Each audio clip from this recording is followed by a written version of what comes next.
मैंने खान सर के खिलाफ बातें लिखी हैं मैंने। तो खान सर के पीए ने कहा उसके बावजूद खान सर आपसे मिलना चाहते हैं, मेरे छोटे भाई की शादी है वली और आपको पटना आना है। और फिर मैंने खान सर को फ़ोन पे खुद कहता हूँ कि खान सर मैंने खुद आपके खिलाफ वीडियो बनाई है, उसके बावजूद मुझे आप शादी में क्यों बुलाते हैं। तो उन्होंने कहा कि जो आप मेरे खिलाफ कहें मैं उस बात को भूलना चाहता हूँ और मैं कॉमन मिनिमम ग्राउंड पे आना चाहता हूँ। हमारे बीच जो कॉमन है उस पर बातचीत करना चाहता हूँ। जब आपने एक उम्मीद एकेडमी शुरू किया था जी।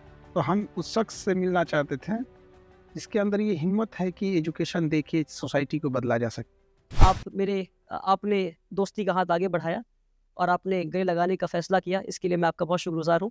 इस पॉडकास्ट में आपका बहुत बहुत स्वागत है। पहले देखिए 100 साल भी पहले मत जाइए, आप जाइए आज से 80 साल पहले, जब सेकेंड वर्ल्ड वॉर का दौर चल रहा था। पूरी दुनिया में जानवरों की तरह मारा जा रहा था यहूदियों को, इजराइल को, जर्मनी में। आइंस्टीन तक को भागने की नौबत में आया। उनकी हालत ये हो गई थी कि उन्हें बचाने वाला कोई नहीं था, यही बचाए थे सब। फिलिस्तीन और अरब ये सब वाले में स्टार्ट देने वाले जो हैं, बिल्कुल। लेकिन उन लोगों ने क्या किया, कोई शॉर्टकट तरीका अपनाया। तो आप मान रहे हैं कि फ़लस्तीनियों ने यहूदियों को बचाया था। देखिए हिस्ट्री वाली चीजों को आप कैसे ना कर सकते। वैसे इस पॉडकास्ट में बहुत आराम से बोल रहे हैं आप। इसमें हम आराम से बोल रहे हैं क्योंकि पॉडकास्ट आपका है। ये आई थिंक एक अच्छा मैसेज आपके इस पॉडकास्ट के थ्रू लोगों को जा रहा है। बहुत चर्चा है मार्केट में माशाल्लाह कि खान सर का एक बड़ा हॉस्पिटल आ रहा है। अगर चंद अल्फाज में आप बता सकें कि क्या होने वाला है इस हॉस्पिटल में, और क्या से पहले अगर मैं बता सकूं क्यों कर रहे हैं खान सर को हॉस्पिटल बनाने की क्या ज़रूरत है, सरकार का काम है, आप हॉस्पिटल क्यों बना रहे हैं। दूसरी बात, अगर हॉस्पिटल बना रहे हैं तो कौन सा हॉस्पिटल जिसकी इतनी चर्चा हो रही है। अस्सलाम वालेकुम, मैं हूँ आपका अपना वली रहमानी और आज एक नई वीडियो के साथ मैं आपके बीच फिर से हाजिर हुआ हूँ। और आज मेरे साथ एक ऐसे मेहमान हैं जिनके बारे में मैं खुद कभी ऐसा सोचा नहीं था कि उनके साथ बैठकर बातचीत करूँगा और आपके बीच उनके साथ वीडियो बनाकर हाजिर होऊंगा। तो बेसिकली मेरे साथ आज है खान सर, और आप सब जानते हैं कि आज से तकरीबन 3 साल पहले मैं खुद खान सर के ख़िलाफ़ मैंने ट्वीट किया था और मैंने लोगों से कहा था कि इनके यूट्यूब चैनल को फॉलो ना करें, क्योंकि मुझे खुद इनकी कुछ बातों से जो है नाइत्तफ़ाक़ी थी। उसके बावजूद आज मैं इनके साथ बैठा हूँ और आप ये सोच रहे होंगे कि ये ऐसा कैसे होता है कि जिनके खिलाफ आप लिखते हैं फिर उनके साथ आप बैठकर बातचीत करते हैं। तो उसके पीछे का मैं रीज़न भी बताना चाहता हूँ इससे पहले कि मैं खान सर से बातचीत शुरू करूँ। तो खान सर के पीए का मेरे पास फ़ोन आया और मुझसे कहा कि खान सर आपको अपनी शादी में दावत देना चाहते हैं। तो मैंने खान सर के पीए से कहा कि आप ज़रा यूट्यूब उठाकर देखिए और मेरे ट्विटर को उठाकर देखिए, मैंने खान सर के खिलाफ बातें लिखी हैं मैंने। तो खान सर के पीए ने कहा उसके बावजूद खान सर आपसे मिलना चाहते हैं और आपको अपनी शादी में बुलाना चाहते हैं। हमने उस बात को हल्के में लिया और उस बात को इग्नोर कर दिया और हमने कहा शुक्रिया बहुत बहुत आपका कि आपने मुझे अपनी शादी में दावत दिया। या हमारी बात ख़त्म हुई। उसके बाद कुछ 1 साल के बाद खान सर के छोटे भाई की शादी होती है और फिर खान सर का डायरेक्टली मेरे पास फ़ोन आता है और कहते हैं खान सर कि मेरे छोटे भाई की शादी है वली और आपको पटना आना है। और फिर मैंने खान सर को फ़ोन पे खुद कहता हूँ कि खान सर मैंने खुद आपके खिलाफ वीडियो बनाई है, उसके बावजूद मुझे आप शादी में क्यों बुलाते हैं। तो उन्होंने कहा कि जो आप मेरे खिलाफ कहें मैं उस बात को भूलना चाहता हूँ और मैं कॉमन मिनिमम ग्राउंड पे आना चाहता हूँ। हमारे बीच जो कॉमन है उस पर बातचीत करना चाहता हूँ। तो मैंने कहा हमारे बीच कॉमन क्या है। तो खान सर ने कहा हमारे बीच जो कॉमन है वो है एडुकेशन, और आपसे बहुत इंप्रेस्ड हूँ मैं, और जो काम आप मुसलमान गरीब बच्चों के लिए और मुस्लिम कम्युनिटी के लिए एडुकेशन के फील्ड में कर रहे हैं उस चीज़ से मैं बहुत इंप्रेस्ड हूँ और उस चीज़ में मैं आपका साथ देना चाहता हूँ, और इसलिए आप मेरे दावतनामा को कबूल करें। उसके बावजूद मैं शादी में नहीं जा पाया कुछ मजबूरी की बुनियाद पर। और फिर खान सर का फ़ोन आया और मैंने ये अच्छा मौका समझा और मैंने उनको दावत दिया कि आइए हमारे स्कूल, हम बैठकर बातचीत करते हैं। हमारा एनुअल डे भी है, ये अच्छा मौका है जब हमारे बच्चों को आप देख सकते हैं और फिर हम बैठ के बातचीत कर सकते हैं। और मुझे जो आपसे शिकायतें हैं और मेरी जो आपसे डिफरेंसेस है और नाइत्तफ़ाक़ी है, हम बैठकर एक बंद कमरे में बातचीत कर सकते हैं। और हमने बैठकर बंद कमरे में बातचीत की और खान साहब ने ये शर्त लगाया कि वो बातचीत हम ऑफ द कैमरा फ़िलहाल ना करें, फिर किसी मौके से करेंगे। मगर बातचीत के बाद ये ज़ाहिर हुआ जो वीडियो पे आप देखते हैं वैसा ज़ाहिरन नहीं है, जो वीडियो पे आप देखते हैं वैसा ज़ाहिरन बिल्कुल नहीं है। दिल कुछ और है। कई बार लोगों की ज़िंदगी में कई बातें लोग ऐसे कहते हैं जो वो मीन नहीं करते। उसके बावजूद वो डिफरेंसेस मेरे आज भी हैं जब मैं उनके साथ बैठा हूँ। हम कई मौके पर उससे बात करेंगे इंशाल्लाह, but I am using this as an opportunity of दावा। मैं कोई दावत की तरह देखता हूँ कि खान सर के साथ बैठकर हम अपनी बातें इन तक कैसे पहुँचा सकते हैं, इनसे क्या अच्छा सीख सकते हैं इंशाल्लाह। इन सब के बावजूद खान सर आपने दोस्ती का हाथ आगे बढ़ाया और आपने गले लगाने का फ़ैसला किया, इसके लिए मैं आपका बहुत शुक्रगुज़ार हूँ। इस पॉडकास्ट में आपका बहुत बहुत स्वागत है। बहुत शुक्रिया शुक्रिया। देखिए जब आपने एक उम्मीद एकेडमी शुरू किया था जी। तो हम उस शख्स से मिलना चाहते थे जिसके अंदर ये हिम्मत है कि एजुकेशन दे के सोसाइटी को बदला जा सके। आप पैसे से किसी को मदद कीजिए, बेशक उसकी 1 दिन 10 दिन की ज़िंदगी सही हो सकती है, लेकिन अगर पूरी ज़िंदगी बदलनी है तो उसको एजुकेशन देना पड़ेगा। तो हमें जब पता चला तो हम कहे कि नहीं, कोई भी अगर एजुकेशन देता है किसी को भी, खास करके आप देखिए माइनॉरिटी का तो एजुकेशन की हालत कितनी पीछे हो गई है। और तो हम ये देखना चाहते थे कैसे शुरू किया, और हम सारे उस आवाम का, उस पब्लिक का शुक्रगुजार हैं जिन्होंने आपको सपोर्ट किया। बिल्कुल। ने 100 रुपए मांगा था और उसने, हमें लगता है कि कई जगह हमने भी उस चीज़ों को शेयर किया। हमारे पास जो चीज़ें, बहुत जो शुक्रिया। हमारा एक ग्रुप था वहाँ पे, और काफ़ी अच्छा लगा। और ये वो एकेडमी भी हमें देखने के काफ़ी ख्वाहिश थी इस चीज़ को देखने। देखिए, ज़रूरी नहीं कि सबके सारी चीज़ें एक दूसरे से मैच करें। आप गौर करके देखिएगा, कई चीज़ों को लेके भाई बा अपनी फैमिली में कई बार क्या होती है कि होता है कि कुछ चीज़ें आपकी मेंटालिटी, कुछ हमारी है। कुछ लोग होते हैं स्ट्रेट फॉरवर्ड होते हैं, हुँ, कुछ थोड़ा-सा बटर लगा के बोलते हैं। हम एक टीचर हैं, हमें बनना था फौजी। हुँ। एक एटीट्यूड फौजी वाला है, जी, जी। गुस्सा हो तो हो, हमको क्या मतलब है। जी, जी। उस पे से बन गए टीचर, जी। जिससे हमें बनना नहीं था। टीचर के बारे में कहा जाता है, वो अगर मान के चलिए कोई आंसर सही लिखा, तो या तो उसको हम सही करेंगे, तो गलत करेंगे, ये थोड़ी कहेंगे थोड़ा-सा सही है। हुँ, हुँ। तो बिल्कुल सही। हमारा ये है कि हम जो चीज़ सही है, वो उसको हम बोल देते हैं सही है। क्योंकि ये क्या होगा, कभी-कभी एकदम हार्ड लैंग्वेज में बोल देते हैं एकदम सही है। सही। कोई चीज़ें अगर गलत है, तो उसको ये नहीं कहते कि नहीं ऐसा गलत है, एकदम खराब बोल देते हैं उसको, एकदम खराब है यहाँ। तो या तो हमें अच्छा होगा या तो एकदम खराब होगा, बीच वाला चीज़ मेरे साथ नहीं हुई। जी, इस पॉडकास्ट से पहले जो हमारी बातचीत हुई, इन प्रिंसिपल हम बहुत डिफरेंसेस हमारे हैं हाँ, और उम्मीद करते हैं कि अगली कई मुलाकात में उन डिफरेंसेस को हम दूर करने की कोशिश करेंगे। हो मैं अपनी सारी बातें आप तक रखा और आपने बिल्कुल। भी सारी बातें मुझ तक रखी। हम एक सोशियोलॉजिस्ट टाइप के, अपने बहुत अच्छी थिंकिंग आपकी जी, समाज के लिए, उस सबको लेके, जी, तो हमें भी बहुत अच्छा लगा। जी, बिल्कुल। ये बहुत खुशी हुई कि आपने दोस्ती का हाथ बढ़ाया और आपने एक बड़ा दिल का मुज़ाहरा किया मेरे सामने। तो उसके बावजूद मैं चाहूँगा कि हम कई टॉपिक से बातचीत करें और माशाल्लाह आपके 25 मिलियन सब्सक्राइबर हैं यूट्यूब पे एंड आप जो हैं इस दुनिया के सबसे बड़े एजुकेशनल चैनल के आप टीचर हैं। उसके लिए बहुत-बहुत मुबारकबाद और आपके बहुत चैनल के शुक्रिया। ज़रिए एक बड़ा काम हो सकता है एंड दैट ये इज़ तो हमारा नहीं, ये तो देखने वाले लोगों का प्यार है, उनकी जी, मोहब्बत है जो यहाँ तक पहुँचा है। जी। तो मैं इसको इस पर्सपेक्टिव से देखता हूँ कि क्योंकि आप आपका नाम खान है, आप मुसलमान हैं, ऐसा अंदाज़ा है मुझे और तो आप एक बड़ा कंट्रीब्यूशन दे सकते हैं इस मुल्क के मुसलमानों के लिए। जब आप वर्ल्ड के बिगेस्ट चैनल हैं और इस ऐसे मुल्क में हम लोग रह रहे हैं जहाँ मुसलमान कंट्रीब्यूटर नहीं है, जहाँ मुसलमान देने वाला नहीं बल्कि लेने वाला है। और ये एक मेजर थॉट था जो मुझे लगा कि जब आप दोस्ती का हाथ बढ़ा रहे हैं तो क्यों नहीं हम मिलकर इस बात पे बात कर सकें कि किस तरह मिलकर हम इस कम्युनिटी को एक ऐसी ज़िंदगी से बाहर निकाल सकें जहाँ वो सिर्फ लेने को इस वक्त लेने वाला मुसलमान है और हम देने वाला इस मुल्क में बन जाएँ। आप ये कह रहे हैं कि मुसलमान कंट्रीब्यूटर बने, हाँ, बिल्कुल, आप ऐसा चाहते हैं बिल्कुल बने। और हम और आप ये दोनों मान रहे हैं कि मुसलमान इसमें कंट्रीब्यूटर नहीं है, मैं भी मानता हूँ या आप भी ये मान रहे मानते हैं, बट आप जो है, फ़र्क क्या है? जी। आप इस बात को बोलते हैं कि मुसलमान कंट्रीब्यूटर बने, और आप आराम से बोलते हैं, जहाँ पे बनना चाहिए। हैं। जी, हम बोल देते हैं थोड़ा ठेठ भाषा में जी। कि कौन जी कर रहा है, तुम यहाँ पे बैठ के छोटा-मोटा काम जी खा ले रहा है, नहीं तो इसीलिए नहीं पढ़ेगा तो मार खाएगा। पढ़ेगा तो मार खाएगा। मेरे दादा टीचर थे, कहते जी, नहीं पढ़ेगा तो गोबर उठाएगा, सही। ठीक है?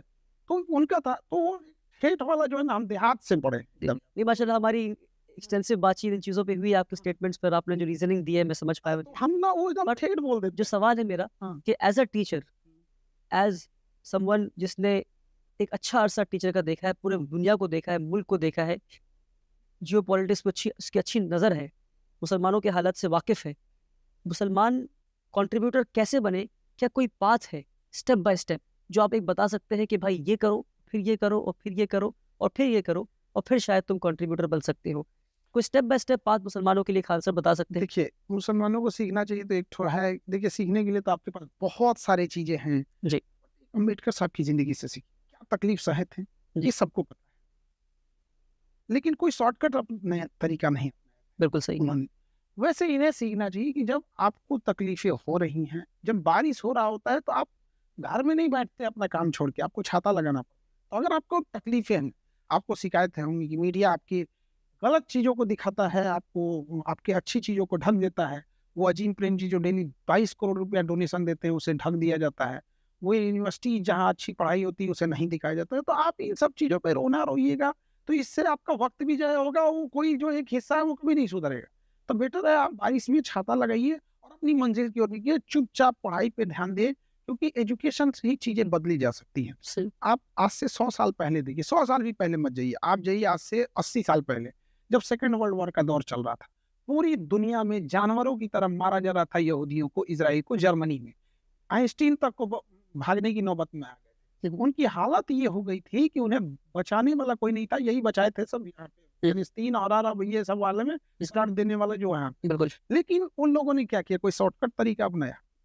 तो आप मान रहे हैं कि फ़लस्तीनियों ने यहूदियों को बचाया था? देखिए, हिस्ट्री वाली चीजों को आप कैसे न कर सकते हैं। अटल बिहारी वाजपेयी का quote, I am glad that आपने ऑन कैमरा ये बात कही। अटल बिहारी वाजपेयी का कोट करिए जी। उन्होंने कहा था टू नेशन मैप। हम बस ये करें कि जो हमारे सामने आंख से गुजरा है आप उसको देखिए कि कैसे जो चीज हारा हुआ लग रहा था कैसे अपनी बाजी पलटी एजुकेशन के।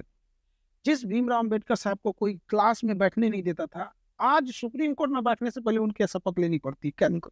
तो वही एक ऐसी चीज है जो आपको खामोशी से मेहनत, खामोशी से मेहनत, शोर नहीं। हाँ शोर नहीं। जो गलतियां कहाँ होती हैं, जैसे आप उस चीज को बड़े अच्छे ढंग से बोलते हैं कि आपको तालीम हासिल करनी चाहिए, हम थोड़ा हार्ड बोल देते हैं। ये लोग बोलते हैं कि ये वक्त मेरा भी आएगा, हम कहें कि भैया आएगा, चलो उस वक्त को लाने के लिए क्या कर रहे हैं। बिल्कुल सही, मैं इस बात पे इत्तेफाक रखता हूँ। कोई कुछ नहीं कर रहा, बस इनका एक सपना है कि हमारे लिए भी एक पावरफुल टाइम है, हम भी कंट्रीब्यूट करेंगे देश में, हम भी एक अच्छा यूनिवर्सिटी खोलेंगे, हमारा भी एक चीज। बट कर क्या रहे हैं? आज हम ये कह सकते हैं ना कि लेकिन मैं कहता हूँ एक वक्त हमारा आएगा, ये कहना जो है, ये ख्वाब जो है, इससे बेहतर ख्वाब ये है कि एक वक्त हमारा ये आएगा कि हम दुनिया को देने वाले हों। बिल्कुल ये ख्वाब होनी चाहिए। ख्वाब ये नहीं होना चाहिए कि हम किसी को दबा देंगे, बिल्कुल। ख्वाब ये नहीं होना चाहिए कि हम किसी को तकलीफ पहुंचाएंगे। ख्वाब ये होना चाहिए कि हमारे घर में अगर दुश्मन की भी कोई घर का इंसान आया है, दुश्मन की भी बेटी आई है, तो अपने आप को महफूज समझेगी। बिल्कुल, वो नहीं, अक्सर मुसलमान जो इंटेलेक्चुअल उनका ख्वाब यही है, जो एक या दो लोग ऐसे हैं जो इस तरह की बातें करते हैं, मीडिया उनकी उसको बात पकड़ लेती है। बिल्कुल सही। थोड़ा सा उन लोगों को भी समझना चाहिए। तो फिर जब उल्टे सीधा बोल रहे हो तो काहे जा रहे हो मीडिया के सामने? बिल्कुल जो इंटेलेक्चुअल है उनको बोलिए। बिल्कुल सही। क्या आप कभी ऐसा बात बोलिएगा कि किसी को तकलीफ पहुंचे? नहीं पहुंचे। लेकिन आपको ही पता है कुछ ऐसे हैं नमूने जो ऐसा बात बोलेंगे कि किसी को दिल में बड़ा तकलीफ पहुंच जाता है, तो उन्हें नहीं बोलने देना चाहिए। सही। नहीं, बहुत शुक्रिया सर, आपने ये ज़ाहिर की ख्वाहिश और मेरी भी ख्वाहिश है, और इंशाअल्लाह हम वो दिन देखेंगे कि मुसलमान एक फिर से। बिल्कुल, फिर हम यही बोलते हैं, आप आराम से बोले, हम यही बहुत हार्ड बोलते हैं। कर क्या रहे हैं ये लोग कि वो दिन देखेंगे? थाली में सजा के। नहीं, वैसे इस पॉडकास्ट में बहुत आराम से बोल रहे हैं आप। हाँ, इसमें हम आराम से बोल रहे हैं क्योंकि पॉडकास्ट आपका है। हमारा रहता तो हम फिर वही एग्रेसिव से बोलते कि भैया आप कर क्या रहे हैं? तो मैं सोच रहा हूँ पॉडकास्ट में मैं खान सर बन जाता हूँ और आप हमारी बन जाए। बेशक है, आप चीजें होती है कि हर चीज में क्या होता है, सबकी ट्रेनिंग अलग अलग होती है। बस हम यही कहते हैं कि आप बताइए कौन सी आपकी ऐसी कोई स्कूल खोल, कोई बढ़िया स्कूल खोली जो आप बता। आपने बहुत अच्छा स्कूल खोला, इनोवेशन किया, हमने कभी। तो अगर हम थोड़ा सा डाइवर्ट होके जाते हैं, आप हमारे स्कूल आए, आपने सब कुछ देखा, एक अच्छा, अभी 3 घंटे से हम साथ बैठे हैं, उसमें से 1 घंटा तो हमने बड़ा लंबा बहस हुई, बहस ही कहूंगा मैं। बहस के बाद भी हम अच्छे से हाथ पकड़ते हुए कमरे से बाहर निकले, और जितने भी लोग थे सब इंतजार कर रहे थे कमरे में हो क्या रहा है। तो अल्हम्दुलिल्लाह वो अच्छी बहस हुई। उसके बाद आपने स्कूल देखा, सब कुछ देखा, तो आपने क्या देखा यहाँ पे कि क्या काम हो रहा है? हमें बस ये कह रहे हैं कि आपने उस गरीब और एक अमीर स्कूल के एक बेंच पे जो बैठा है कि जिसके फादर रिक्शा चला रहे हैं, उसके बगल में एक बैठा है जिसके पिता के पास 200 करोड़ पैसे हैं। तो ये चीज होनी चाहिए, ये होता है एजुकेशन। लेकिन आज गरीब के लिए हॉस्पिटल अलग है, अमीर का हॉस्पिटल अलग, गरीब का स्कूल अलग है, अमीर का स्कूल अलग। ऐसा कंट्रीब्यूटर बनने की जरूरत है। ऐसे ऐसे अगर 1000 स्कूल खुल जाए, 1000 यूनिवर्सिटीज खुल जाए, और तब कहिए कि हमारे लिए भी एक वक्त आएगा कि हम समाज को देने वाले बनेंगे। वक्त आएगा कि समाज हमें देख के एक रोल मॉडल सेट करेगी, तो हमें अच्छा लगता है। बिना कुछ किए जो ख्वाब देखने लगते हैं कि, और शॉर्ट टर्म गोल ना, शॉर्ट टर्म गोल कभी नहीं। कल बदलाव एजुकेशन में तो कभी नहीं आएगा। एजुकेशन में कोई बदलाव 25 साल बाद दिखता है। ऐसे 10 साल पहले हम लोग जब एजुकेशन में स्टार्ट करने गए थे, खुद से शटर गिराना पड़ता था रात में बंद करने के लिए। इंतजार करते थे कि सारे बच्चे चले जाए तो शटर बंद करेंगे, वरना खराब लगता है यार सर खुद ही क्लास का शटर बंद कर रहे हैं। ऑफिस नहीं हुआ करता था तो बाहर टहलते रहते थे, बैठने का जगह नहीं था यहाँ पे, देखते रहते कि हाँ भाई जब बच्चे चले जाएंगे तो जाकर वहीं बैठेंगे। धीरे धीरे चेंजिंग आती है, अचानक से चेंजिंग नहीं आएगी। जब एजुकेशन पे बात कर रहे हैं तो मैं चाहूंगा कि थोड़ी सी रोशनी अगर आप डाल दें कि इंडियन एजुकेशन सिस्टम को किस तरह देखते हैं, कि इस एजुकेशन सिस्टम से क्या हासिल है और इसमें क्या कमी है। ये एजुकेशन सिस्टम हमें एक अच्छा मजदूर बनाता है, और ग्रेजुएशन देके हम एक बच्चे को 22 सालों तक मुंह बंद करते हैं। इंटरमीडिएट के बाद जब हम उसका ग्रेजुएशन करते हैं तो हमारा ग्रेजुएशन इस तरह से डिजाइन है कि वो 4 साल तक गवर्नमेंट से कुछ ना मांग सके कि भैया अभी तो ग्रेजुएशन हुआ है, हो जाने दो फिर मांगते हैं। 4 साल वो ग्रेजुएशन खराब कर लेता है तो 2-3 साल मेहनत करता है, तो गवर्नमेंट को लगता है ओहो! 8 साल बर्बाद कर दिए यहाँ पे। सही। एक बात बताइए, जो ये झोंझ का झोंझ बीए करके निकल रहा है एकदम भेड़ की तरह, ऐसा लग रहा है कि जैसे अब खान सर बात कर रहे हाँ, हाँ, एकदम। अब किसी को ये बात खराब लग जाती है, हमारा कहना है कि लगे खराब, हम खराबे लगने के लिए बोलते हैं। सही सही क्योंकि जब तक कुछ चीज़ें होती है ना, तकलीफ भी बहुत बड़ा मोटिवेशन होता सही। है। माँ-बाप हम लोग को बोलते हैं कि भाग जा कहीं से, कई बार माँ-बाप डाँटे होंगे। किसी-किसी के माँ-बाप इतना जिद-जिदा रहते हैं कि जा मर जा कहीं। ऐसा थोड़ी होता है कि माँ-बाप चाह रहे हैं कि मर जाओ। सही। अब कुछ बच्चे उसको दिल पे लेके सुसाइड कर लेते हैं, बिल्कुल। तो ऐसा नहीं। तो मेरा कहना है कि ये जो भेड़-बकरी की तरह बीए कर के निकल रहा है, उसी तरह से हम उसे टेक्निकल एजुकेशन डाल दें और उसे हम मेडिकल की एमबीबीएस से नीचे जो असिस्टेंट की पढ़ाई होती है, ऑपरेशन थिएटर में ओटी टेक्नीशियन चाहिए, अपनी skill based education. Skilled base, और वो स्किल फिक्स हो। जैसे हम स्किल्ड बोलते हैं ना, बुझाइबे नहीं कहते स्किल माने क्या होता है, अरे बाप रे! मतलब स्किल मतलब मेडिकल में डॉक्टर के अलावे हॉस्पिटल में doctor is not a backbone, doctor is front. बिल्कुल। ऑपरेशन करके वो घर चला गया, फिर उसके पीछे जो फौज लगी है ना, वो कोई नहीं दिखता। एक ऑपरेशन थिएटर में एक डॉक्टर। एक डॉक्टर होता है, 50 लोग लगे रहते हैं अगल बगल में। यहाँ पे किसी हॉस्पिटल से पूछिए, हम लोग हॉस्पिटल को हमें पता चलता है नर्सिंग स्टाफ बैकबोन होता है।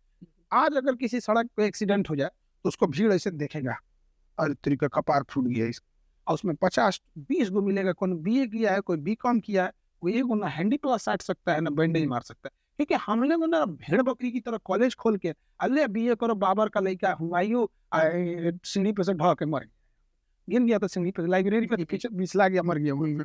लेकिन मैं कह रहा हूँ बाबर और हुमायूं का नाम क्यों लिया आपने?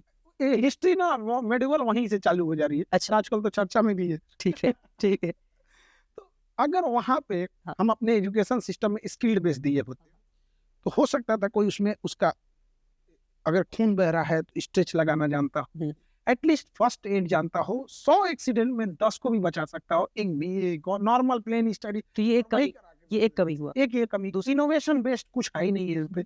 आज देखिए इनोवेशन कुछ नहीं है, इनोवेशन कहाँ से करिएगा? तो हमें लगता है कि स्कूल चेंज कर देंगे तो इनोवेशन करने लायक टीचर भी चाहिए। जिस टीचर ने इनोवेशन किया है ना, वो कभी भी अपने बच्चे को ही नहीं कहेगा कि इनोवेशन मत करो। लेकिन अगर हम खुद ही इनोवेशन, हम फेसबुक चलाना नहीं जानते, हम किसी बच्चा को कहेंगे कि क्या जानता है, चलाना ही नहीं जानता। तो हम जो चाहते हैं वो हो सके।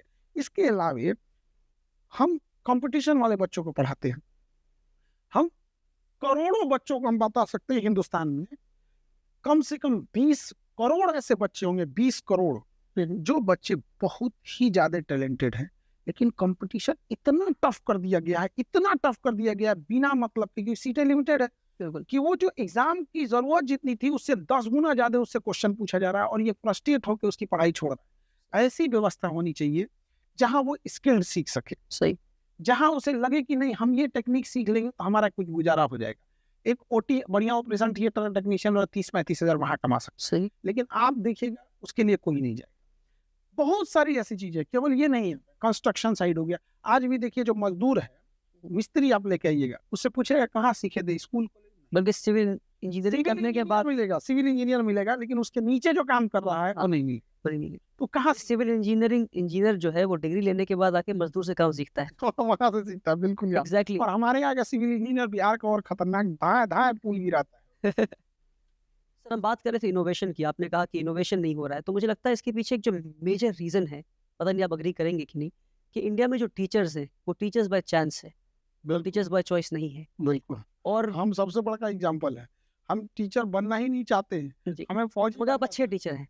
हम ये नहीं कह सकते, हम पढ़ाते नहीं हैं, मौजूद बताते हैं, हम पढ़ाते नहीं, हम समझाते हैं जी। हम अगर किसी सब्जेक्ट के टीचर भी नहीं है ना, अगर आप हमें ये दे दीजिएगा सर ये वाला चैप्टर पढ़ाना है, और हम उसके टीचर नहीं भी है ना, अब हम क्या करेंगे, एक हफ्ता उसको देखेंगे कि इसको कैसे पढ़ाया जाए, कैसे समझाया जाए। हो सकता है कि हम वो टॉपिक को अच्छा से समझा दें, बाद में हाथ जोड़ दें, भैया हम इतना ही समझा सकते हैं। हम समझाते हैं, हम पढ़ाते नहीं हैं। ये आज का जो नया कॉन्सेप्ट है वो ये कि खान सर की टीचर की जरूरत नहीं है, आज फैसिलिटेटर की जरूरत है। टीचर का सबसे बड़ा काम ये नहीं कि टीचर पढ़ा दे, बल्कि टीचर का सबसे बड़ा काम ये है कि टीचर पढ़ना सिखा दे, क्योंकि टीचर 2 घंटा पढ़ा सकता है, बाकी दिन के 8 घंटे खुद पढ़ना है।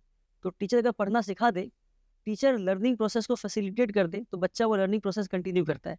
और अगर टीचर आके 1 वे दे के चला जाता है तो बच्चा फिर वो बाद में खुद लेने की कोशिश नहीं करता है। मेरी समझ एक फैसिलिटेट करे। तो बस इतना कहते हैं एक टीचर से जी कि एक फिल्म डायरेक्टर जी एक फिल्म को बनाता है, जी। लोग भले ये कह सकते हैं फिल्म अच्छी थी या खराब, हुँ, लेकिन कोई ये नहीं कहेगा कि समझ में नहीं आया। राइट, सही। कुछ टीचर पता नहीं कैसे पढ़ा के जाता है कि विद्यार्थी कहता है कि समझ में नहीं आया। Because of chance, teacher by chance. By chance. मगर इसको दूर करने के लिए हम क्या कर सकते हैं? जब इस मुल्क में लाखों टीचर ऐसे हैं जो बाय चांस हैं और जिसकी हमें वजह से जहाँ तक लगता है, जो सच्चाई है, जिनकी वजह से बच्चों की ज़िंदगियाँ ख़राब हो रही हैं, जिनको खुद सब्जेक्ट मैटर नहीं पता, कंटेंट मैटर नहीं पता और वो स्कूल से पढ़ा रहे हैं, तो ऐसे मौके पे क्या कर सकते हैं हम कि करिकुलम लेवल पे हम क्रिटिकल थिंकिंग को ला सकें, क्रिएटिव थिंकिंग को ला सकें, हम हायर ऑर्डर थिंकिंग स्किल को ला सकें। ये सारी चीज़ें हम किस तरह से कर सकते हैं? आपकी कुछ आपने इस पे सोचा है कभी? देखिए हमें जहाँ तक लगता है ना कि जितना हम लोगों ने स्टूडेंट को पढ़ाओ पढ़ाओ पढ़ाओ, ये कॉलेज खोलो, डिप्लोमा खोलो, डिग्री खोलो, ये खोलो, किए ना, टीचरों को पढ़ाने के लिए की यूनिवर्सिटी रहनी चाहिए, बिल्कुल। वर्ल्ड लेवल की यूनिवर्सिटी होनी चाहिए जहाँ हर 3 मंथ पे 1 हफ्ते के लिए टीचर्स आए ट्रेन कैप्सूल प्रोग्राम कहते हैं और इसको। पूरी इंडिया के टीचर्स इकट्ठा हों। बिल्कुल। हो गया क्या, 3 मंथ पे बच्चों को 1 हफ्ते की छुट्टी मिल जाएगी, एक नया करिकुलम स्टार्ट हो सकता है और उसमें तो सैटरडे संडे भी इन्वॉल्व रहता है। बिल्कुल, हर 3 महीने पे। हर 3 महीने पे आ जाए, क्या इनोवेशन हो रहा है, किस टॉपिक पे कौन सा एग्जाम्पल देना है, कौन सा टॉपिक वो बताएंगे कि हिस्ट्री में बच्चा यहाँ फंस जा रहा है, केमिस्ट्री में ये वाली टॉपिक नहीं समझ में आ रही, ये आपस में करिकुलम ये नहीं हो पाता है। आप गौर करके देखिएगा, आपको इंडिया के टीचर से शिकायत होगी, लेकिन इंडिया के डॉक्टर से शिकायत नहीं होगी। जो अच्छे डॉक्टर हैं, बहुत बेहतरीन डॉक्टर्स हैं, चाहे वो ट्रांसप्लांट के हो, अमेरिका से लोग ट्रांसप्लांट कराने आते हैं, अमेरिका से पढ़ने नहीं आते हैं। बिल्कुल। तो ये है क्यों, आप हर आए दिन आप देखिएगा, कभी बेंगलोर में डॉक्टर्स की समिट चल रही है, कभी आज लखनऊ में देखिए किडनी के डॉक्टर्स का चल रहा है, बिल्कुल। यहाँ कलकत्ता में ब्रेन के डॉक्टर्स का चल रहा है, तो ट्रांसप्लांट वो होते रहता है।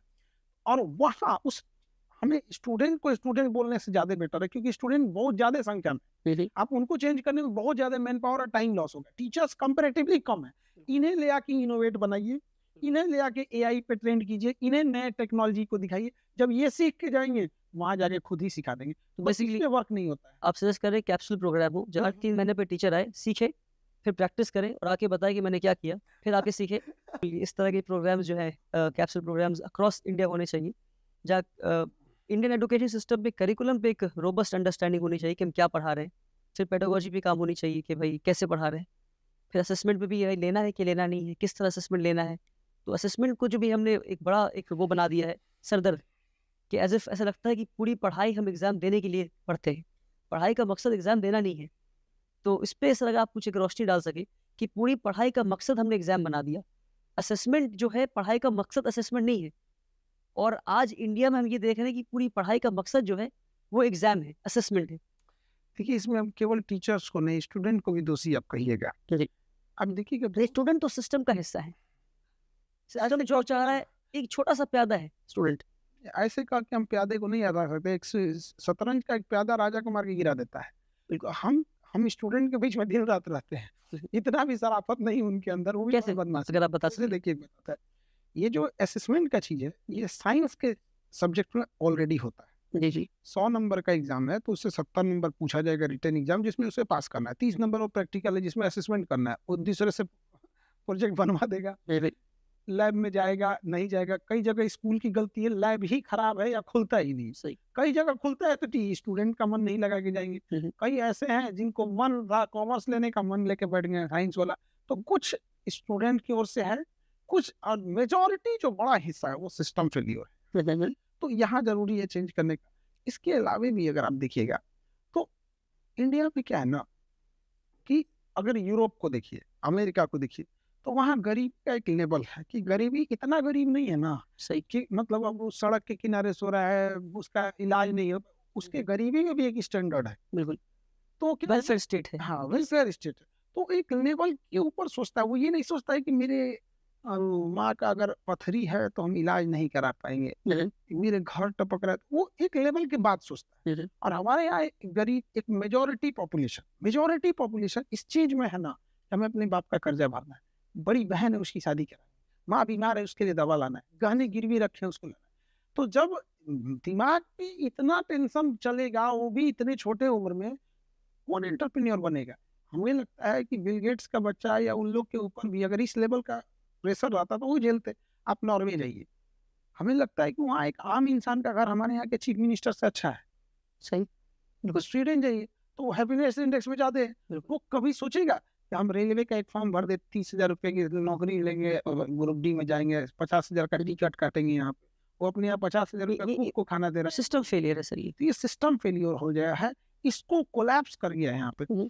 इसे बदलने के लिए रातों रात नहीं बदल सकते। अब हम क्या करेंगे, हमारे यहाँ पॉपुलेशन इतनी ज्यादा है, हम अपनी पॉपुलेशन को हम जनसंख्या के तौर पे देख रहे हैं। अगर हम इन्हें स्किल्ड सिखा दे, इंडस्ट्रियल ट्रेनिंग दे दे, ट्रेडिशनल एजुकेशन की जगह इंडस्ट्रियल ट्रेनिंग दे दे, जिस तरह चाइना घमंड करता है कि घर घर में मेरा सामान है, उस तरह हम भी आने वाले टाइम में घमंड कर सकते हैं कि दुनिया में हर फैक्ट्री में हमारे ही वर्कर, इंजीनियर, सुपरवाइजर काम कर रहे हैं।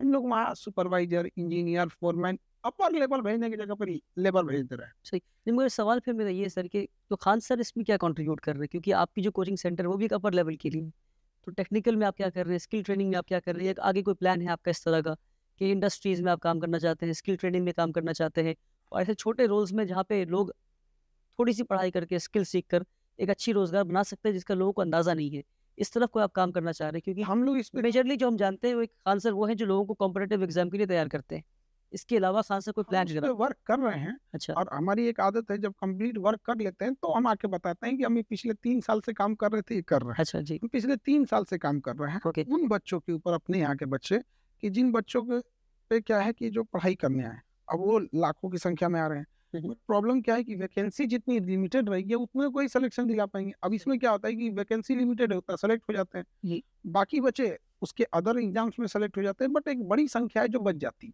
और वो डिसिप्लिन एंड एजुकेटेड है। इनके लिए हम एक प्रोग्राम कर रहे हैं कि इनमें से कुछ क्रीम को छांटकर 8-10 ऐसी चीजें हैं जहां हम उन्हें लगा सके तो 50-60 हजार रुपया वो मंथली कमा सकते हैं।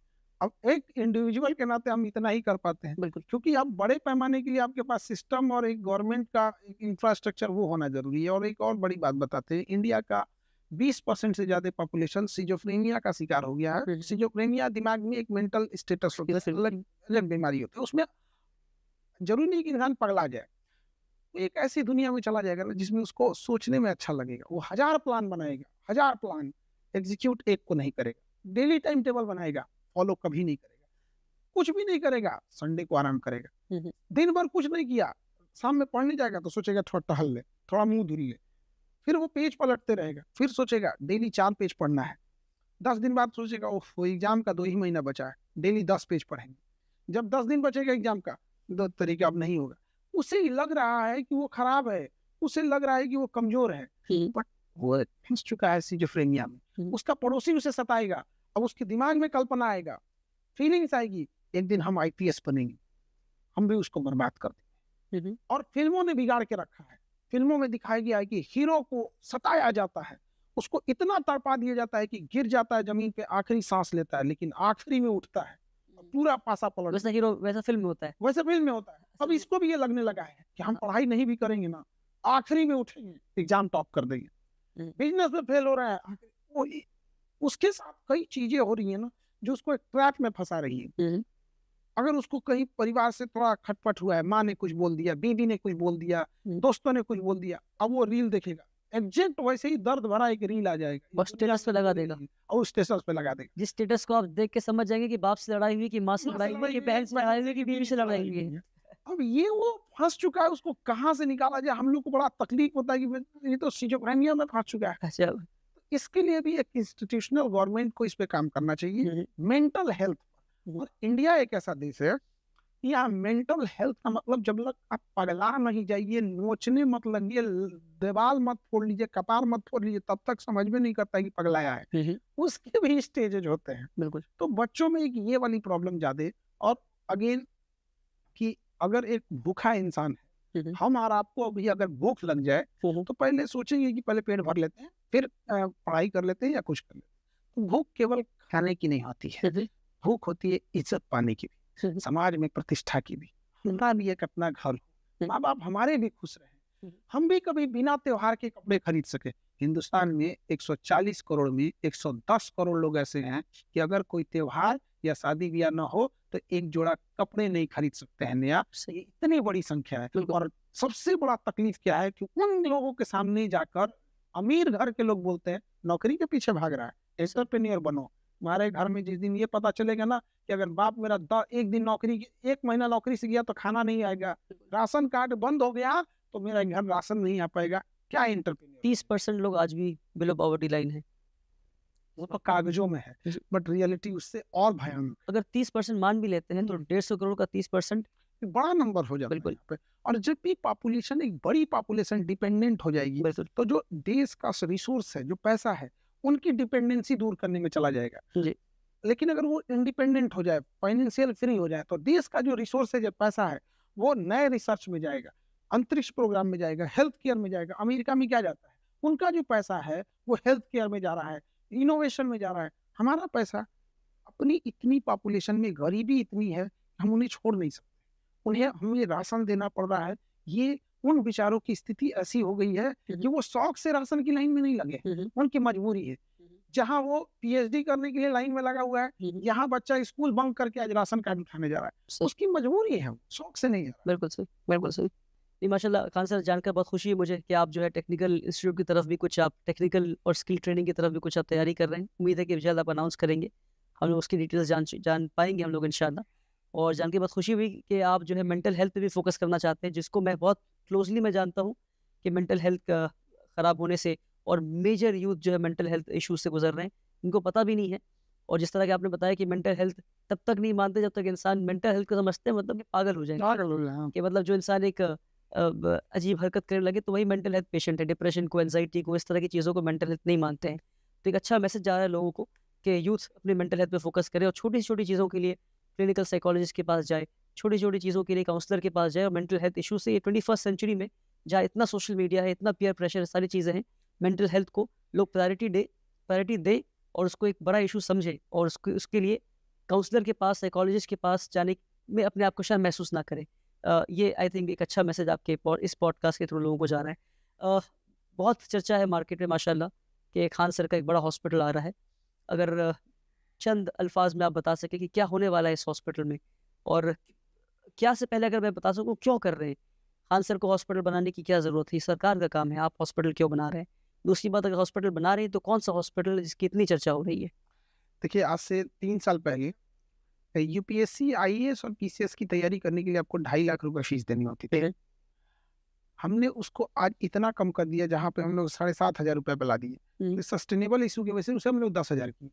आज कोई भी बच्चा 10,000 रुपये देके आईएएस बन सकता है, 4,500 रुपया देके एसडीएम, डिप्टी कलेक्टर बन सकता है, इस हद तक ला दिए। और 3 सालों तक इतना रेगरस इस पे मेहनत किए कि जो लोग 2.5 लाख रुपए फीस मांगते थे ना, आज अखबार में बोलते हैं कि हमारे यहाँ 70% डिस्काउंट चल रहा है। तो पूरी जो एजुकेशन माफिया थी, इनकी तो कमर तोड़ दी है हमने। इनकी फीस वाली जो लूटने की परंपरा थी, इनको बर्बाद कर दिया। अब इंडियन कल्चर देखिए और इस्लामिक में भी देखिए, मोहम्मद सल्लल्लाहु ताला अलैहि वसल्लम ने क्या कहा था कि मुनाफा आटे में नमक के बराबर होनी चाहिए। इतना ही लीजिए मुनाफा, एक जिससे आपका बिजनेस तिजारत चल सके। इंडियन कल्चर में आप देखिएगा, हमारे यहाँ जो शास्त्रों में लिखा हुआ है कि गुरु दक्षिणा एक तरह की दक्षिणा है, जिसकी कीमत आप नहीं फिक्स करते हैं, सामने वाला फिक्स करेगा क्या चीज है, आप उससे लेकर। बट यहाँ हमने अपना लिए बिजनेस मोड, बिल्कुल एग्जैक्ट उससे ज्यादा लुटाई मेडिकल में चल रही थी। अब हमको मेडिकल इंफ्रास्ट्रक्चर को पूरे इंडिया का चेंज करना है। हमारे यहाँ मरीज जो है वो किसी बीमारी को एकदम रद्द कर लेता है तब पहुंचता है। उसका रीजन समझे हम लोग कभी? उसका ब्लड जांच इतना महंगा है, 1,500 2,000 रुपया। एमआरआई जांच कराने जाएगा 8,000 10,000। सीटी स्कैन महंगा है, एक्सरे, हर चीज महंगा है। इसलिए वो तब तक झेलता है जब तक वो सह सकता है। जब बीमारी एकदम खतरनाक रूप ले लेती है तब वो जाता है डायग्नोस कराने। इत्तेफाक से वो नॉर्मल बीमारी है तो बच जाता है, बाद में पता चल गया कि कैंसर है तो कहानी खत्म। कोई ऐसी बीमारी लाई ले तो खत्म। मेरा यही है सपना कि हम हेल्थ केयर सिस्टम को इतना सस्ता कर दें। हमारे यहाँ 25 रुपए में ईसीजी जांच हो जाती है, 35 रुपए में एक्सरे हो जाता है। और एक आदमी ने दिल्ली से कॉल किया कि सर हमको एमआरआई कराना। हम कह यार आदमी क्या कर रहे हो तुम, दिल्ली कहाँ, पटना, यहाँ एमआरआई कराने क्यों? सर यहाँ 12,000 रुपया मांग रहा है, हम वहाँ आके करा देंगे 1,000-1,500 रुपया में आपके यहाँ से। कहाँ 12,000, कहाँ ये सर 1,000 रुपया में हम 1,000 2,000 में आजा चले जाए। तो हमें ये सिस्टम को ले आना है ताकि गरीब से गरीब, जीने का हक गरीबों को भी है, उसको कोई शोषण ना कर सके। नहीं, बिल्कुल इसी से मेरा सवाल ये है कि मैं समझ सकता हूँ कि दर्द की वजह से वो हॉस्पिटल बना रहे हैं आप। बिल्कुल। आज गरीब जो है वो हॉस्पिटल के दरवाजे पे हर रोज़ लाखों गरीब दम तोड़ देता है क्योंकि हॉस्पिटल में इलाज नहीं हो रहा है। और खान सर अकेले पूरे निज़ाम को बदल नहीं सकते, सिस्टम को बदल नहीं सकते। एक हॉस्पिटल आपका मैक्सिमम 1000 पेशेंट देख पाएगा। कोई आपके पॉडकास्ट पे वादा करके जा रहे हैं। जी। जब हम एजुकेशन में आए थे ना, 2.5 लाख रुपए यूपीएससी आईएएस की फीस थी और 1.5 लाख रुपए पीसीएस की फीस थी। तो लोग कहते थे ना कि ये आदमी चिल्ला के चुप हो जाएगा, ये फीस कभी डाउन नहीं होगी। आज आप पता कर लीजिए, कहीं पे भी किसी की हैसियत नहीं है जो ज्यादा फीस ले सकते हैं। और हम यहाँ भी कह के जाते हैं 3 साल के अंदर पूरे इंडिया की बात कर रहे हैं, जो इधर इंडिया स्टेट की नहीं, पूरे इंडिया की, जो 4 गुना डाउन ना हो जाएगा डायग्नोसिस जांच। अमूमन क्या डॉक्टर का फीस है 1000 रुपया, और वो कहेगा कि इससे हम ज्यादा लेना चाहते हैं तो लिख देगा एमआरआई 10,000 रुपया के जाके एमआरआई करा के लेंगे। आप ले जाके कराएंगे, देखेंगे हड्डी है, वैसे देखेगा 5,000 कमीशन आ गया। बिल्कुल।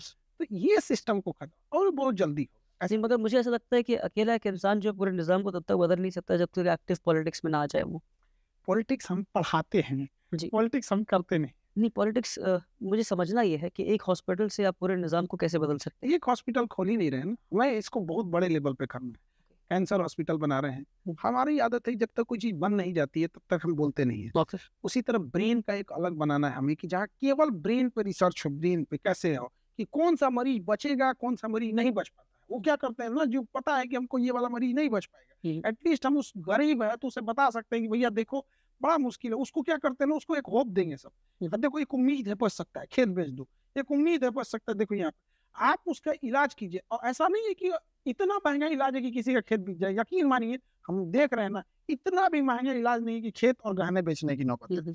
आप उसका इलाज कराइए उसी हिसाब से और बदलेगा। अभी हम यहाँ आए हैं तो आपके हमें लगता है हमने आपको 3 बजे का बोले थे आप, लेकिन चूंकि हमारा ईस्टर्न रीजन में आता है तो ब्लड बैंक का लाइसेंस हमें यहीं से आके मिला, कलकत्ता से आ पाता। तो इसी बहाने यहाँ आए और एक उम्मीद हमने वहां से भी कर लिया। और एक उम्मीद ये है कि 1 लाख यूनिट हमें ब्लड को रखना है, वैसे हम 10,000 यूनिट सेना को देंगे हर, मतलब कि भैया 10% जो हमारा ब्लड मान के चलिए 2 लाख यूनिट आ गया तो उसका 10% और ज्यादा हो गया, परसेंटेज वाइज 10% हम सभी को दे देंगे एनी टाइम जब भी बोलेगी वो। बहुत बड़ी बात है, तो बड़ी बात है सर। जो जो जो मैं अगेन उस बात पे मैं आगे बढ़ना चाहता हूँ। मैं जब भी मैं कोई सरकारी स्कूल देखता हूँ एक बुरे हालत में है तो मैं सोचता हूँ कि भाई मुझे दे दो, मैं चला के दे दूंगा।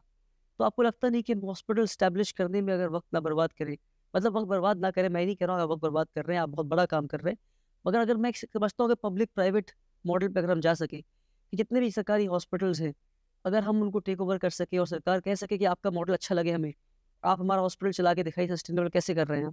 और आप जिस तरह की मैं समझता हूँ कि अगर सरकार मुझे कम से कम 10 स्कूल आज के टाइम पे दे दे तो मैं I am capable enough to run 10 more schools. सरकारी स्कूल में जहाँ पढ़ाई नहीं हो रही है, बनिस्बत इसके कि मैं हर स्कूल पे 10 करोड़ रुपए खर्च करूँ और 10 स्कूल बनाऊँ 100 करोड़ रुपए खर्च करके, मैं चाहूँगा सरकार अपने 10 स्कूल मुझे दे दे और उन 10 स्कूल को मैं चला के दिखा दूँ सरकार को। तो मैं एक्टिव पॉलिटिक्स का मतलब ये नहीं कि मैं चाह रहा हूँ कि सरकारी मैं इलेक्शन लड़के ही पॉलिटिक्स में उतरूँ, बल्कि मैं चाह रहा हूँ कि निज़ाम का हिस्सा बनकर कि लार्जर चेंज किस तरह ला सकूँ मैं। तो अगर इस पे अगर आप कुछ अगर सोचे कि किस तरह से एग्जिस्टिंग हॉस्पिटल्स हैं, मेरी अंडरस्टैंडिंग है क्योंकि बैंक है सब सुधर भी नहीं करता है, नहीं सुधरेगा पूरा। तो जितना वो बैंकन को सुधारने में मेहनत करेंगे ना, उसमें जाते में दोस्त बना लेंगे।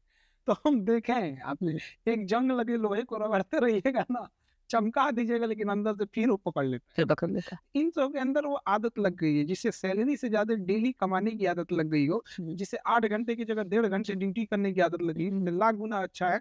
हमारे यहाँ हजारों बच्चे आते हैं जिनका एक आध नंबर से अगर नहीं रिजल्ट हो पाता, उन्हें हम हॉस्पिटल में मौका देंगे। हम लोग अभी बात करें डायलिसिस मशीन पे बड़े लेवल पे ले जाने के लिए, यहाँ पे अभी वर्क चल रहा है, इसलिए हम ज्यादा नहीं बता पाते क्योंकि हर इंसान के जीवन जिंदगी का कुछ उसूल होता है। मगर पहले आप पॉलिटिक्स की बातें और गवर्नमेंट के खिलाफ नहीं बोला करते थे। जो मैंने आपका ट्रेंड देखा यूट्यूब पे थोड़ी स्टडी की, ऑफ लेटली आप गवर्नमेंट सारी बात देखिए, मेरा सीधी से बना, मेरा झुकाव एक देश के साथ है। हमसे आप अभी भी बात कीजिए, चाहे हमारे बारे में आप 10 बुराई कीजिए, हम आपको एक लफ्ज नहीं बोलेंगे। जिस दिन बात हल्का सा भी हमारे कंट्री के थोड़ा सा गवर्नमेंट की बात कर, हम बता रहे हैं, कंट्री के खिलाफ गई, हम किसी को नहीं, फिर हम बहस कर लेंगे। ठीक है। गवर्नमेंट जब तक कंट्री के हिसाब से करती है, हमें गवर्नमेंट की तारीफ हम गवर्नमेंट से ज्यादा बेटर करते हैं। जी। जिस वक्त वो थोड़ा सा इधर उधर करती है, हम खींच देते हैं। तो वही मैं कह रहा हूँ कि इससे पहले हमने आपको गवर्नमेंट के खिलाफ बोलता नहीं सुना। बहुत बार सुने होंगे आप लोग। अब ऑफ लेटली हम आपको ऑफ लेटली हम देख रहे हैं। 2022 में किसान का जब विधेयक हुआ, तो हमारे पास कई कॉल आया था कि आप ये किसानों वाला वीडियो हटा दीजिए या इस पे इस तरह से बात रखिए। हमने टू द पॉइंट सारी बात किसानों की रख दी। ये बात 2020 की। वो अलग बात है कि किसी को अब नजर आया या पहले नजर आया। जैसे ऑपरेशन सिंदूर, हम कहे कि हम नहीं करना चाहिए पाकिस्तान। इतना धो कि उसको याद आए कि वहीं पर था मोहनजोदड़ो और वहीं पे था सिंधु सभ्यता, हड़प्पा वहां पे। ठीक, शैतान को शैतान की तरह धोया जाता है, आराम से, रहम नहीं करना चाहिए। मेरा बस यही शिकायत, रहम नहीं।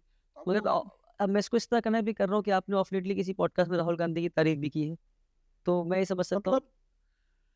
नहीं, मैं उनकी बुराई करनी चाहिए। नहीं, बुराई नहीं करनी चाहिए, पर आपने किसी और पॉलिटिशियन की तारीफ नहीं की। मैंने कभी आपकी ज़बान से नहीं सुना कि किसी पॉलिटिशियन की तारीफ। नहीं, देखिए आजकल ना ये पत्रकारों का लेवल इतना गिर गया कि क्या कहिएगा।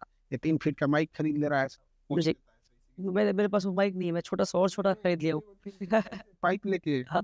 बताइए, एक बड़ा फेमस हो गया है इनका क्या नाम है, ये पत्रकारों का। पढ़ाई वढ़ाई नहीं करके आएंगे सर, इनके बैठ जाएंगे सर, बिल्कुल माइक लगा के। सर हम आपसे एक रैपिड क्वेश्चन कर रहे हैं, सोनिया गांधी के बारे में क्या देखना चाहते हैं, अमित शाह के बारे में क्या कहना चाहते हैं, राहुल गांधी के बारे में क्या कहना चाहिए। अब आप बताइए, यही सवाल हम आपसे पूछे तो आप क्या कहिएगा? गाली दीजिएगा इनको?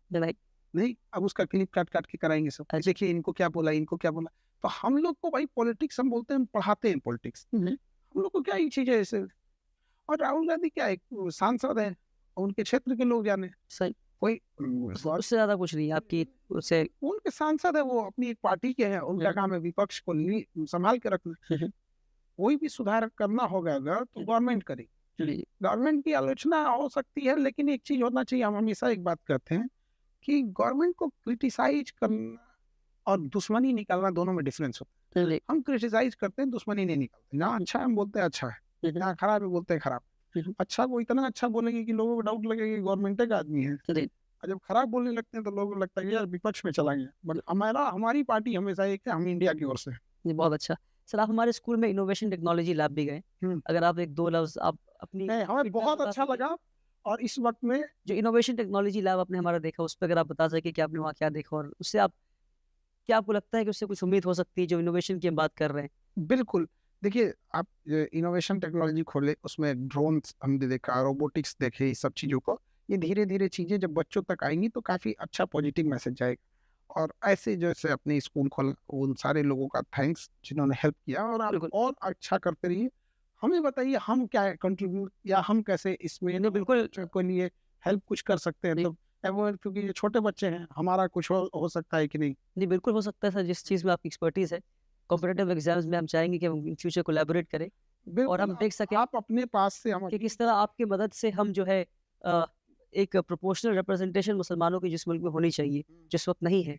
अगर हम 20% आबादी है तो हमारी प्रोपोर्शनल रिप्रेजेंटेशन हर जगह 20% होनी चाहिए। हमेशा हम यही कहते हैं, मुल्क को यही बात पे हमारा खराब लग जाता है। हम कहते हैं कि आपको प्रोपोर्शनल रेशियो चाहिए, आपको हर जगह 20% चाहिए, आराम से मिल जाएगा 20%। आप बस 20% स्कूल में जाके बैठा चाहिए। आप बचेगा स्कूल में देखिएगा तो 2%, और रिप्रेजेंटेशन चाहिए 20%। आप इस बात को कितना आराम से कहें, हम इस बात को बड़ा हार्ड बोल देते हैं, खराब हम बटरिंग नहीं कर सकते, बिल्कुल खराब लगता है। तो हम चाहेंगे कि आपके साथ कोलैबोरेट करके उस पर प्रोपोर्शनल रिप्रेजेंटेशन पे हम काम कर सकें। बस हम इतना कि मैं इसको इस तरह देखता हूँ कि 20 करोड़ की बड़ी आबादी अगर मुल्क को कंट्रीब्यूट नहीं कर रही है तो मुल्क का कितना नुकसान हो रहा है। बिल्कुल नुकसान हो रहा है, और उंगलियां भी उठ रही हैं। जी, उंगलियां उठने का एक बड़ा रीजन भी यही है कि हम कंट्रीब्यूटर नहीं बन पा रहे हैं। यकीन मानिए, अगर एजुकेशन में ये लोग आगे जाएं, हम सब आगे जाएं, तो कोई क्यों उठेंगे। इसलिए मैं अपने साथ एक किताब भी लाया था, मैं सोचा कि आपको ये किताब गिफ्ट करूँ। ये x IPS officer Abdul Rahman साहब, इनकी किताब है डिनाइल एंड डिप्रिवेशन, कि किस तरह सिस्टमैटिकली मुसलमानों को पिछले 70 साल में जो है पीछे रखा गया। अगर इस पर अगर आपकी नज़रसानी हो जाए तो इससे कई सारी चीज़ें जो है क्लैरिटी मिलती है। उनकी एक और किताब है absent in politics, Abdul Rahman साहब की। ये तो वो चीज़ें है, एब्सेंस इन पॉलिटिक्स।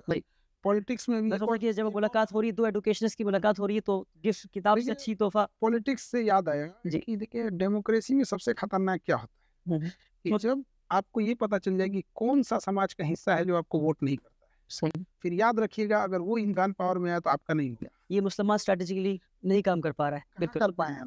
और तीसरी किताब जो मैं आपको गिफ्ट देना चाहता हूँ वो है, क्योंकि जो मेरे हीरो हैं, मेरे रोल मॉडल हैं, वो प्रॉफेट मोहम्मद सल्लल्लाहु अलैहि वसल्लम है।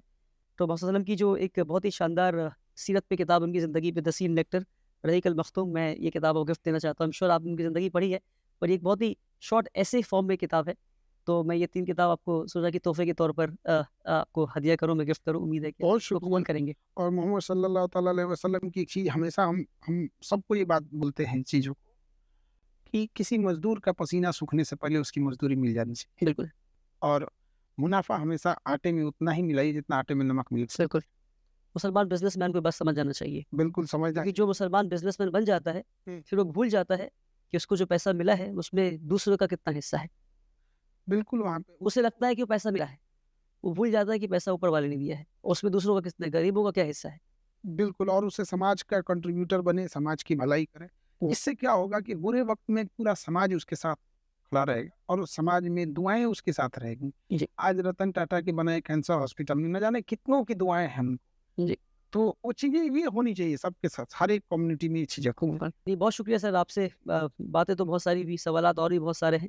उम्मीद करते हैं ये पहली मुलाकात है, ऐसी कई मुलाकातें होंगी और हम आइडिया शेयर करते रहेंगे, और उम्मीद है आने वाले फ्यूचर में हम कहीं किसी प्रोजेक्ट पे कोलैबोरेट करके कुछ बड़ा करें इंशाल्लाह। ज़रूर, बहुत शुक्रिया और बहुत अच्छा लगा यहाँ आके, और हमसे जो कुछ बन सकेगा आप ज़रूर बताइएगा। इंशाल्लाह। अगर इन बच्चों को अपने आगे जाके deputy collector, collector, SP, DM department में भेजना, क्योंकि ये नर्चर करके जब तक हम इन्हें अधिकारी नहीं बनाएँगे, बिल्कुल, कब तक हम उम्मीद करेंगे कि किसी अधिकारी से कि तुम ईमानदार बनो। बिल्कुल, हमने तो उम्मीद ही छोड़ दिया तुम ईमानदार बनो, हम तो सीधा कहते हैं कि तुम रिटायर हो जल्दी। बिल्कुल, अगली पीढ़ी हम भर रहे हैं, सब बिल्कुल। ईमानदार होंगे। इंशाल्लाह, बहुत अच्छा।